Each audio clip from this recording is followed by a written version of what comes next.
Good morning बच्चों। देखिए, रोज की तरह जैसे कि मैं एक मॉडल पेपर सॉल्व करा रहा हूँ कक्षा 10 के बच्चों के लिए। जो भी बच्चे कक्षा 10 में हैं, इस बार उनको बोर्ड का एग्जाम देना है, वो तैयारी कर लें बढ़िया सा इंग्लिश का। मैं इंग्लिश का पूरा मॉडल पेपर सॉल्व करा रहा हूँ, 3 करा चुका हूँ, ये चौथा है। ऐसे ही मैं पूरा मॉडल पेपर सॉल्व करा दूंगा। और इसके अलावा जो पेपर आया हुआ है इसके पहले ईयर्स का, उसको भी मैं सॉल्व करवाऊंगा। देखिए, मॉडल पेपर सॉल्व करने से बहुत ही अच्छा एक्सपीरियंस हो जाता है और एग्जाम में जब बैठोगे तो देखोगे कि कुछ क्वेश्चंस, कुछ क्या लगभग 90% क्वेश्चन वही मिलेगा जो तुम सॉल्व किए हो, जो मॉडल पेपर में। तो इससे काफी अच्छा महसूस होता है। एग्जाम देते समय आपको फीलिंग होगा कि यदि तो हम सब जानते हैं, बड़ा अच्छा हमको लग रहा है देखने में और अच्छे नंबर को पाओगे भी। ये इंग्लिश में मुझे उम्मीद है कि अगर सब लोग ये मेरा वीडियो देखते रहेंगे और पढ़ाई करते रहेंगे तो 90 प्लस ले आना कोई बहुत बड़ी बात नहीं है। तो चलिए देखते हैं। ये मॉडल पेपर में मैं अभी केवल ग्रामर का पोर्शन लिया हूँ, ग्रामर से ही क्वेश्चन सॉल्व करा रहा हूँ। ग्रामर का जितना भी है, इसके बाद मैं लिटरेचर भी कराऊंगा। तो सबसे पहले ग्रामर को, पूरे क्वेश्चन को देख लेते हैं हर मॉडल पेपर से। चलिए करते हैं सॉल्व। अब स्टार्ट। Question number 1।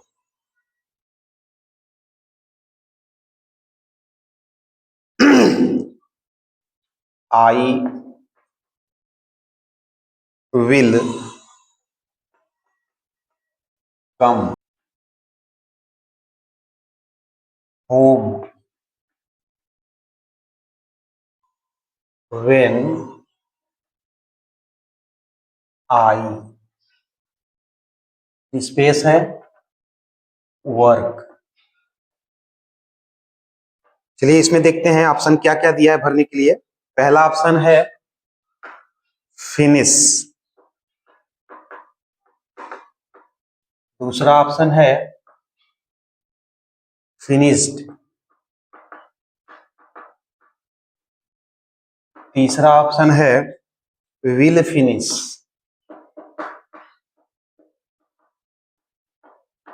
और चौथा ऑप्शन है विल हैव फिनिश।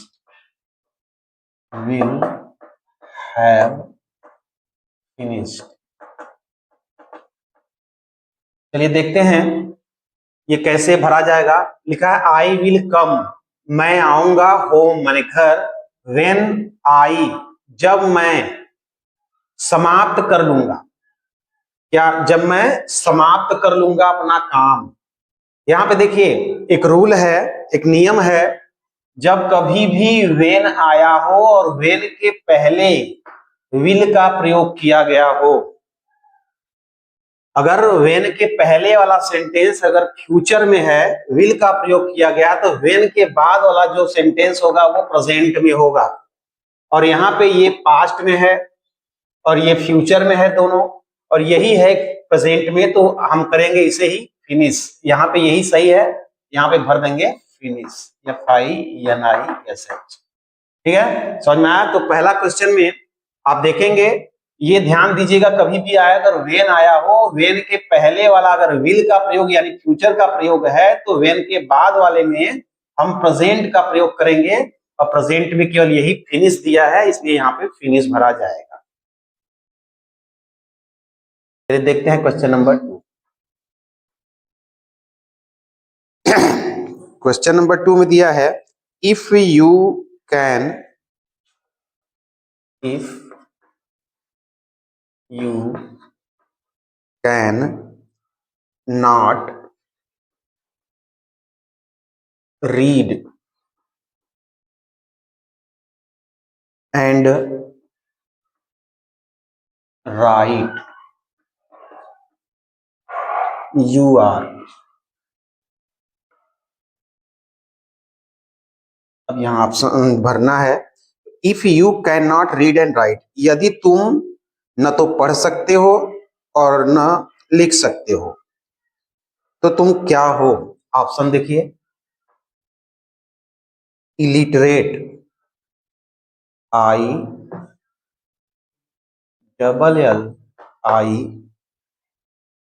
Literate, दूसरा लिटरेट, Literate, तीसरा लर्नड, Learned, और चौथा नन ऑफ दीज।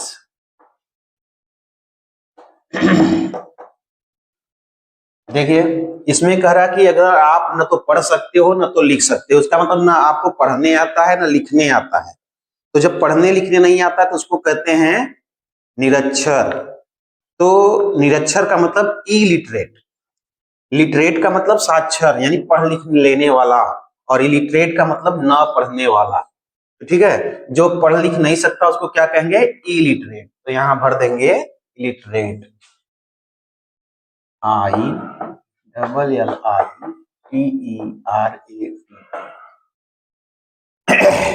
चलते हैं क्वेश्चन नंबर 3 देखते हैं।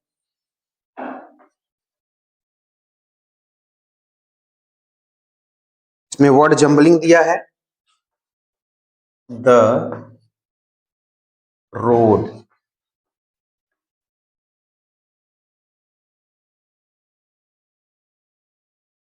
Of obey we rules the must. ये तो बड़ा इजी लग रहा है देखने। ऑप्शन पहले हमको करना क्या है, इस जो वर्ड दिए गए हैं ये अपने सही स्थान पे नहीं है, ये गलत गलत स्थान पे रखे गए हैं। इसको सही क्रम में हमें लगाना है और एक ऐसा सेंटेंस बनाना है जिससे एक उचित अर्थ निकले, जिससे कुछ समझ में आए। तो देखिए इसका आंसर, वैसे तो ऑप्शन भी दिया हुआ है, हम ऑप्शन पढ़ लेते हैं पहले। लिखा है the rules of the road must we obey, ये सही नहीं लग रहा है। We obey the must rule of the road, ये भी सही नहीं लग रहा है। We must obey the rules of the road, ये सबसे अच्छा लगा। We must obey the rules of the road, तो यही लिखते हैं इसका आंसर। आंसर होगा we must obey the rules of the road. जानते हैं जो एग्जाम में क्वेश्चन आता है अक्सर करके 95% या 99% कह लो कि मॉडल पेपर से ही उठा के देते हैं, और जो पिछले क्वेश्चन पेपर हैं, जो पिछले वर्ष के क्वेश्चन पेपर हैं, तो ये समझ के चलो कि मॉडल पेपर हो सकता है यही क्वेश्चन भी आ जाए एग्जाम में। इसीलिए अगर इसको सॉल्व किए रहोगे, एक दो बार देखे रहोगे तो बड़ा इजी लगेगा। एग्जाम हॉल में आपको ऐसा लगेगा कि ये सब मैं जानता हूं, मैं कर चुका हूं, मुझे आता है। और इसीलिए तो मैं कह रहा हूं कि 90 प्लस लेना आना बड़ा मुश्किल नहीं होगा इंग्लिश में, अगर ये क्लास करते रहोगे तो। चलिए अब चलते हैं क्वेश्चन नंबर 4 पे।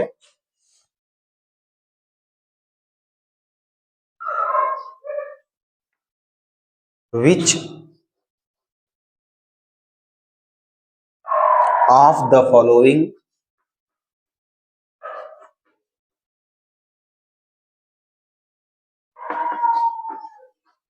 Which of the following is correctly spelled?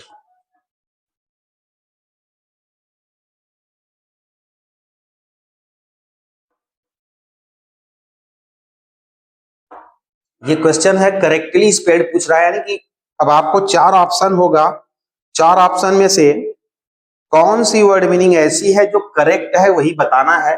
चलिए देखते हैं ऑप्शन क्या है। पहला ऑप्शन KNAWLEDGE,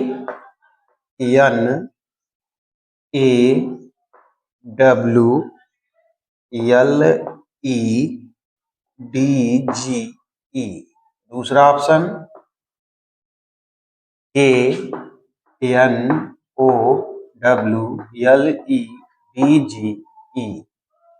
तीसरा ऑप्शन सर्वेंट, SERVENT।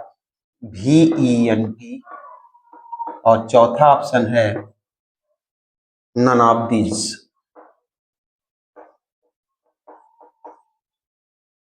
चलिए देखते हैं कि इस चार ऑप्शन में से किसकी स्पेलिंग, यहाँ तो चौथा नन ऑफ दीज है, तीन में से ही हमको छांटना है कि कौन सी ऐसी वर्ड है जिसका स्पेलिंग सही है, बाकी दो गलत होंगे। चलिए देखते हैं। नॉलेज KNA दिया है और यहाँ KNO दिया है, तो नॉलेज की जो स्पेलिंग होती है यही होती है KNOWLEDGE, ये सही स्पेल्ड है, बाकी ये गलत है।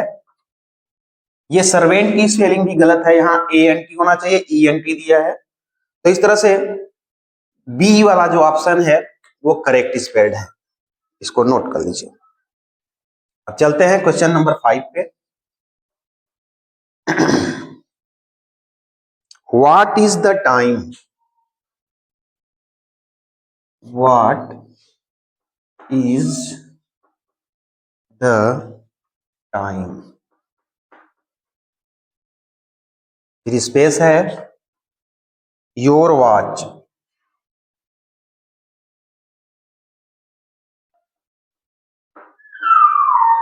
तुम्हारी घड़ी, योर वॉच का मतलब तुम्हारी घड़ी। व्हाट इज द टाइम, समय क्या है।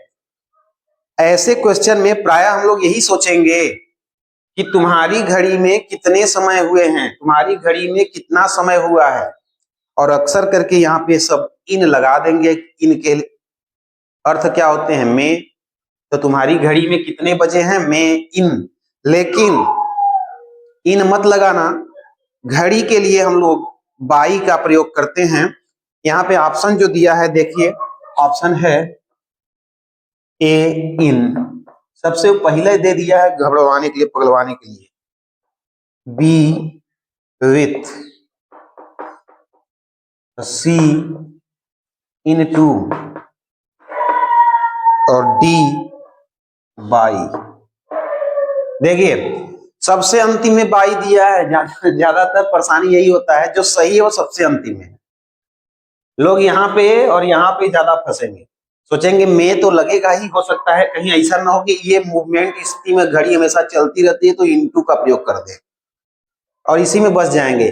कुछ लोग सोचेंगे सट दे मारा इन कहे पहले दिखाई के बाद सही बात, तो ऐसे ही गलत हो जाता है। हम लोग ध्यान देंगे जब भी क्वेश्चन वॉच वाला आएगा तो हम लगाएंगे बाई योर वॉच, यहाँ पे भरेंगे by your watch. What is the time by your watch, ये जो है करेक्ट है। बाकी सब परेशान करने के लिए, केवल आपको मूर्ख बनाने के लिए पहले लिख दिया गया है। और बात हम ये जानते हैं, इसमें से बहुत से बच्चे ऐसे परेशान होंगे, कहेंगे सर जी कहीं गलती तो नहीं बता रहे हैं, इन होना चाहिए था, लेकिन ऐसा नहीं है। घड़ी के लिए हमेशा बाई का ही प्रयोग होता है। तो चलिए देखते हैं, ये 5 क्वेश्चन हो गए हैं और मेरा बोर्ड भर गया। इसके बाद ये मिटाएंगे और आगे चलेंगे। एक बार इसका स्क्रीनशॉट ले लीजिए। तो देखिए 5 क्वेश्चन हो गए। अब अगला क्वेश्चन ग्रामर से चलते हैं, देखते हैं 6वां question. Question number 6, rewrite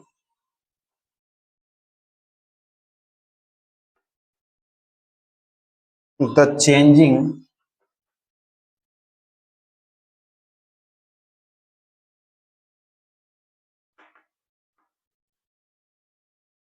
into indirect speech।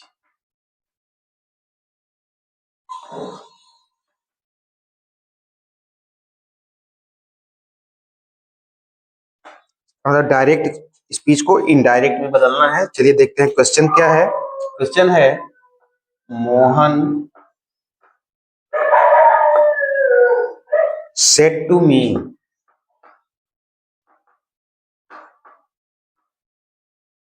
comma inverted comma में, are you writing a letter, are you writing a letter। Question mark inverted comma. देखिए ये है क्वेश्चन, डायरेक्ट है, मोहन सेड टू मी, यहां से यहां तक इन्वर्टेड कामा के बाहर जो है रिपोर्टिंग स्पीच है और इन्वर्टेड कामा के अंदर जो है वो रिपोर्टेड स्पीच। जब रिपोर्टेड स्पीच हेल्पिंग वर्ब से शुरू होता है, जैसे यहाँ आर से शुरू हुआ है, तो ये इंट्रोगेटिव है। इंट्रोगेटिव का जो नियम है, सेड टू या सेड हो या सेड टू हो, इसको हम बना देंगे आस्क्ड में। और यहाँ अगर हेल्पिंग वर्ब से शुरू रहता है तो कंजक्शन इफ का प्रयोग करते हैं या वेदर का, तो इफ का ही प्रयोग करेंगे हम लोग। चलिए देखते हैं, मोहन आस्क्ड मी, फिर लगाएंगे कंजक्शन इफ। अब इफ के बाद हम इसे असर्टिव में बदलेंगे, इंट्रोगेटिव कर देंगे असर्टिव, यू बदल जाएगा, यू सेकेंड पर्सन का प्रोनाउन बदलता है ऑब्जेक्ट से, ऑब्जेक्ट है मी, तो हो जाएगा आई। इफ आई, टेंस भी बदलना पड़ेगा, ये प्रेजेंट में है, हम कर देंगे पास्ट में, प्रेजेंट कंटिन्यूअस है तो पास्ट कंटिन्यूअस में आई के साथ was. If I was writing a letter, full stop. इस तरह से ये डायरेक्ट से इनडायरेक्ट बना। चलिए अब आगे देखते हैं, क्वेश्चन नंबर 7।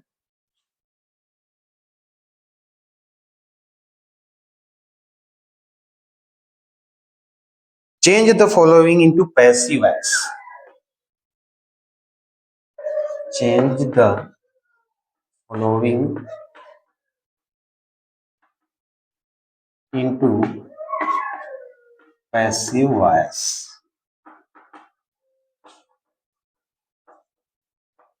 चलिए क्वेश्चन है, पीपुल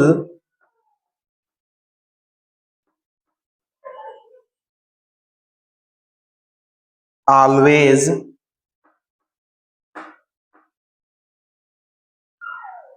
admire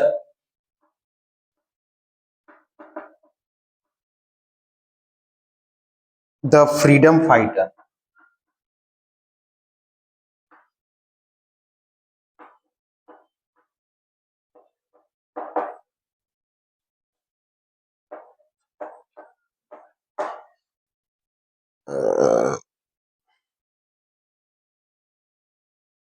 फाइटर्स दिया है।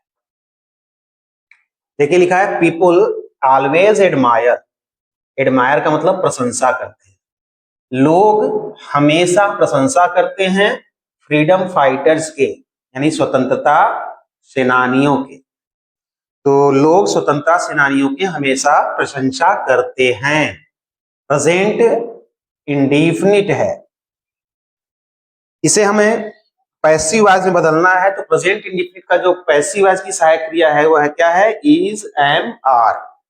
हमको क्या करना होता है, सब्जेक्ट को ऑब्जेक्ट और ऑब्जेक्ट को सब्जेक्ट बनाना है, वो आपका थर्ड फॉर्म करना है। चलिए लिखते हैं इधर से, यहां से द फ्रीडम फाइटर्स हम ले लेंगे पहले, यही बन जाएगा सब्जेक्ट, द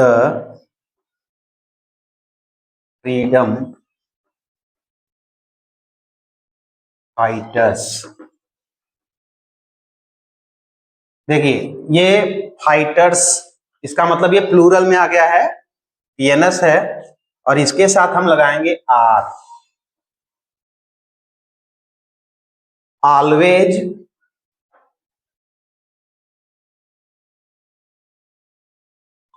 हम यहां पे आर के बाद तुरंत लगा देते हैं एडमायर्ड, पहले एडमायर्ड कर देते हैं, इसका थर्ड फॉर्म एडमायर्ड, तब always by the people.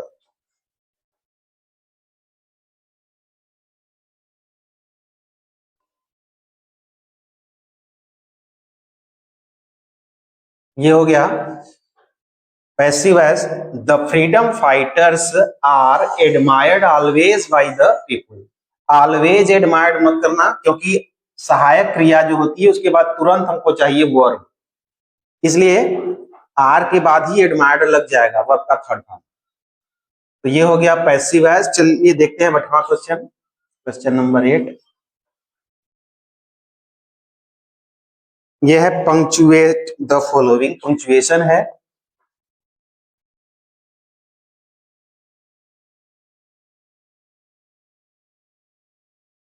Punctuate the following.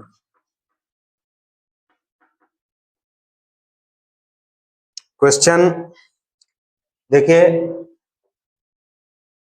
इसमें हम बार बार बताते हैं कि कैपिटल और स्मॉल में गलती करता है, comma, inverted comma, full stop, exclamation mark, question mark, इसी सब में गलती होता है। हमें ध्यान देना होगा कि कैपिटल स्मॉल पर कहीं कैपिटल का स्मॉल, स्मॉल का कैपिटल करना होगा, उस पर केयर करेंगे। He said to me, I am going to Delhi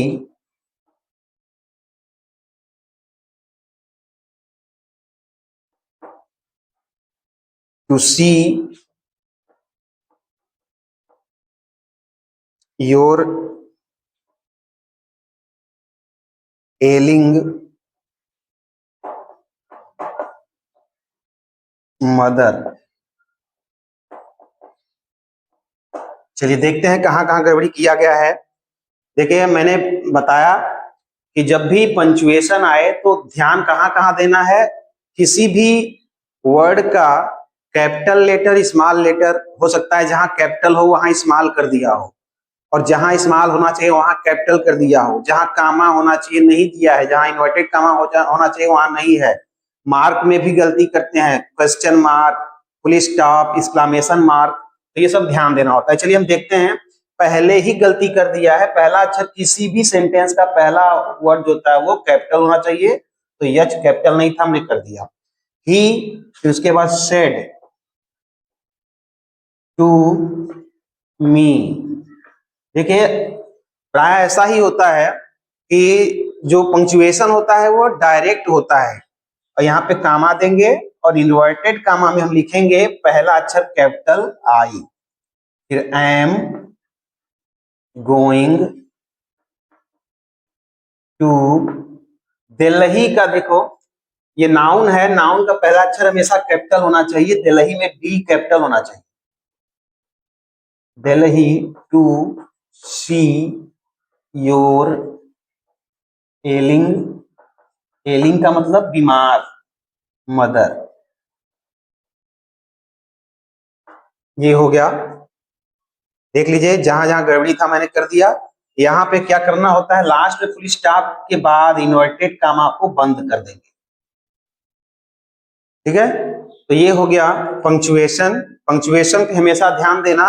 लगभग मैंने देखा है कि 99% ये डायरेक्ट स्पीच ही दिया जाता है।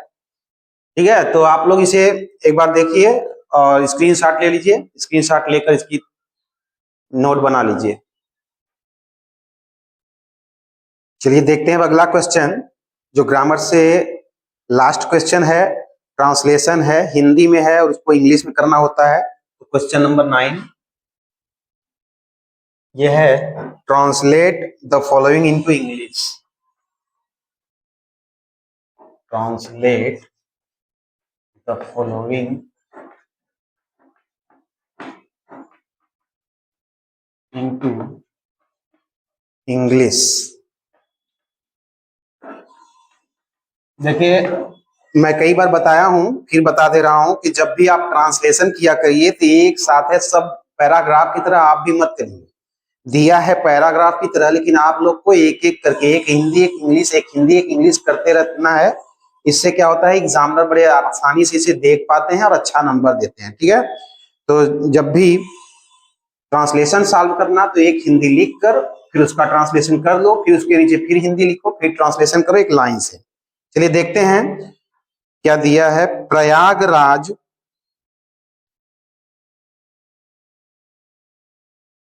प्रयागराज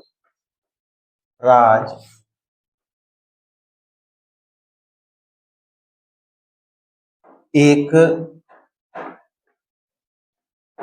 प्राचीन ऐतिहासिक नगर है। ऐतिहासिक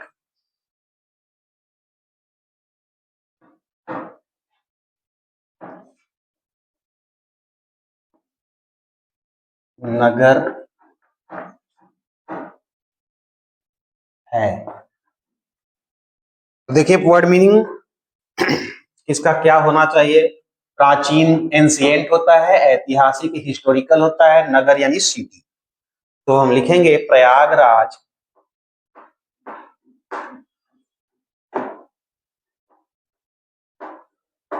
इज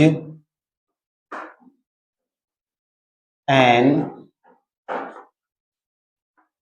हिस्टोरिकल, सॉरी हिस्टोरिकल के पहले एंशिएंट कर दें,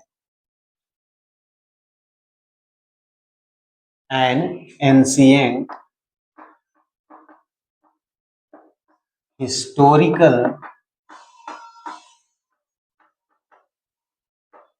सिटी। ठीक है, Prayagraj is an ancient historical city. चलिए आगे देखते हैं। इसका एक गौरवशाली इतिहास है। इसका एक गौरवशाली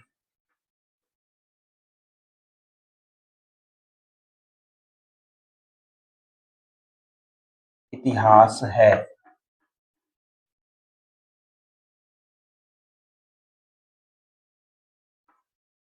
अब देखते हैं इसका वर्ड मीनिंग क्या क्या है। गौरवशाली यानी ग्लोरियस, इतिहास यानी हिस्ट्री। तो इसका इट लिख देंगे, इट हैज, यहां हैज का प्रयोग करेंगे क्योंकि इसके पास ये रखता है। It has a glorious, GLORIOUS history. It has a glorious history. अगला, यहां गंगा और यमुना का संगम है। यहां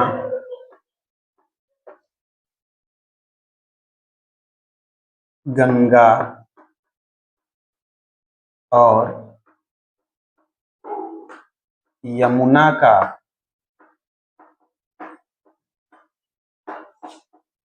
संगम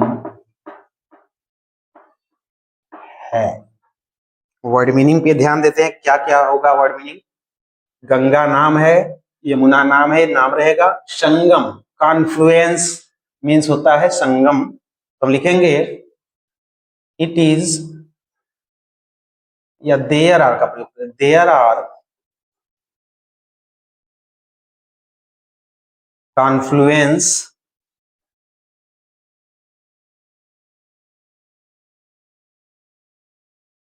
ऑफ गंगा एंड यमुना।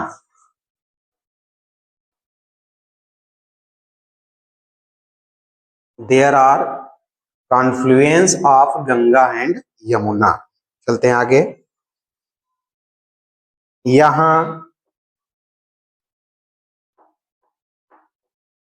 उत्तर प्रदेश का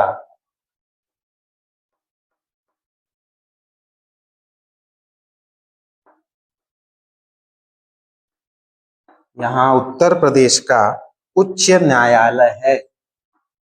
उच्च न्यायालय है। वर्ड मीनिंग देखते हैं। उत्तर प्रदेश तो नाम हो गया, उच्च न्यायालय यानी हाई कोर्ट। तो देयर, आंसर इसका there is a high court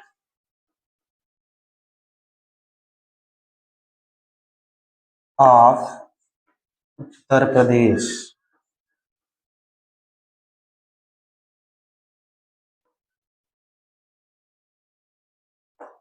ठीक है, तो ये हो गया पूरा ट्रांसलेशन। एक बार देख लीजिए, इसका स्क्रीनशॉट ले लीजिए, और वर्ड मीनिंग जो इस समय आपको लगा हो कि थोड़ा कठिन था, उसको लिख कर याद करना है। ठीक है, याद करिए रहेंगे। अगर यही हूबहू अगर एग्जाम में आ जाता है, अगर वर्ड मीनिंग भूल जाएगा तो सब बेकार हो जाएगा। वर्ड मीनिंग दिमाग में बैठा लो, याद कर लो, ताकि ये जब भी एग्जाम में दिखाई दे, एग्जाम में आ जाए तो उसके आसानी से कर सके। ठीक है, इस बार स्क्रीनशॉट ले लो। देखिए, यही है मॉडल पेपर 4th, जिसमें कुल मिलाकर 9 क्वेश्चन आते हैं मॉडल पेपर में इंग्लिश ग्रामर से। 2 क्वेश्चन और भी रहते हैं, एप्लीकेशन और एक एसे, लेटर भी रहता है शायद अथवा करके। तो ये भी बताएंगे हम जब लिटरेचर शुरू करेंगे, तो उसी समय इसे भी बता दिया जाएगा। तो इसका हमें उम्मीद है आप लोगों को अब ये वीडियो अच्छा लगा हो, इसका स्क्रीनशॉट ले लिए होंगे।